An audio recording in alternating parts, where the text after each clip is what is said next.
Assalamualaikum warahmatullahi wabarakatuh. Saya Muhammad dari Prodi Manajemen. Ingin presentasi mata kuliah Sistem Informasi Manajemen. Mari kita masuk ke materinya.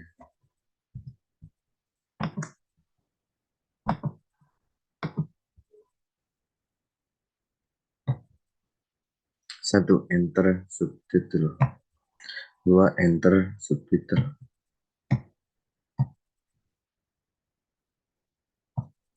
Satu, konsep dasar sistem.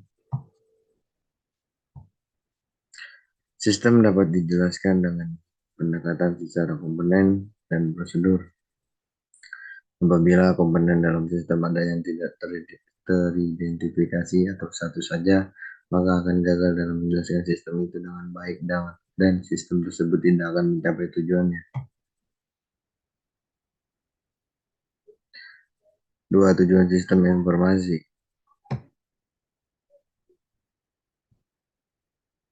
Tujuannya adalah menghasilkan informasi.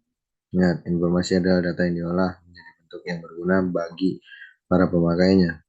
Agar dapat berguna ada tiga pilar: relevance, timeless, awkward.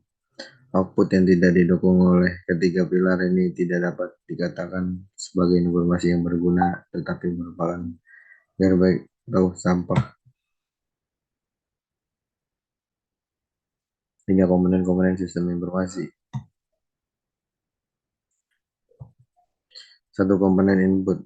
Input merupakan data yang termasuk dalam sistem informasi. Dan yang kedua, sebagai bahan dasar dalam pengolahan informasi. Dan yang ketiga, data untuk SI perlu ditangkap dan dicatat dokumen dasar. Dan yang kelima, dan yang keempat, dokumen dasar atau source dokumen atau adalah formulir yang digunakan untuk menangkap dari data yang terjadi.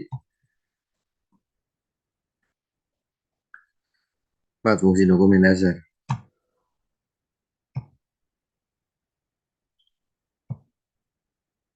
Menunjukkan macam dari data yang harus dikumpulkan dan ditangkap.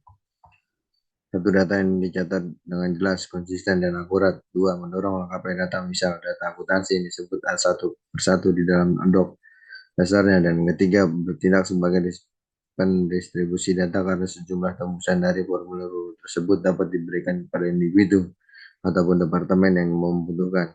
Dan yang keempat, membantu di dalam pembuktian terjadi suatu transaksi yang sah. Sangat berguna untuk audit trial atau pelacakan pemeriksaan, dan yang terakhir digunakan sebagai cadangan atau pelindung backup dari file-file data di komputer. 5. Klarifikasi sistem. Sistem abstrak dan sistem fisik. Sistem abstrak adalah sistem yang berguna pemilikan atau ide-ide yang tidak nampak secara fisik, misal teologi.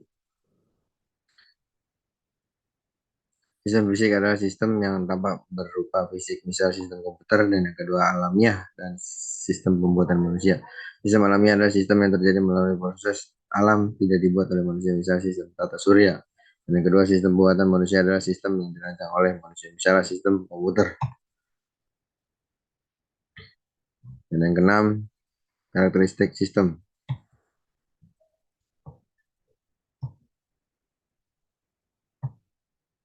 Satu, lingkungan luar sistem. Lingkungan luar adalah apapun di luar batas dari sistem yang mempengaruhi operasional sistem. Dan yang kedua, lingkungan luar yang membutuhkan merupakan energi dari sistem harus tetap dijaga dan dipelihara. Dan yang ketiga, lingkungan luar yang merupakan harus ditahan dan dikendalikan karena akan mengganggu kelangsungan hidup dari sistem. Dan yang kedua, penghubung merupakan media antara suatu subsistem dengan subsistem yang lain. Dan yang kedua, output dari satu subsistem akan menjadi input untuk subsistem yang lainnya dengan melalui penghubung. Dan yang ketiga, dengan adanya penghubungan ini akan membentuk satu kesatuan. Contoh sistem informasi.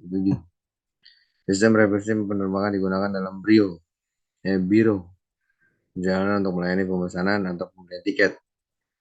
Sistem point of sale yang diterapkan di pasar swalayan dengan dukungan barcode reader untuk mempercepat masuk ke data. Dan ketiga, sistem pelayanan akademis yang memungkinkan mahasiswa memperoleh data akademis dan daftar mata kuliah yang diambil pada tiap semester. Dan yang keempat, sistem penjualan secara kredit agar dapat memantau hutang pelanggan yang jatuh tempo. Dan yang terakhir, sistem smart card yang dapat digunakan tenaga medis untuk mengetahui riwayat penyakit pasien. Dan yang kedelapan, kemampuan utama sistem informasi. Satu, melaksanakan komputasi numerik bervolume besar dan kecepatan tinggi. Dua, menyediakan komunikasi dalam organisasi atau antar organisasi yang murah.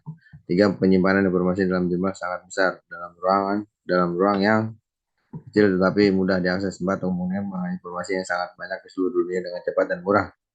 Kelima, meningkatkan efektif dan efisien orang-orang yang bekerja dalam kelompok dalam suatu tempat atau beberapa lokasi. Dan yang keenam, mengotomatisasikan peroleh bisnis dan tugas-tugas dikerjakan secara manual. Dan ketujuh, mempercepat pengertian dan penyuntingan. Dan kedelapan, pembiayaan yang lebih murah daripada pengertian secara manual. Terima kasih, saya akhiri presentasinya dari mata kuliah Sistem Informasi Manajemen. Saya Gobaranto. Assalamualaikum warahmatullahi wabarakatuh.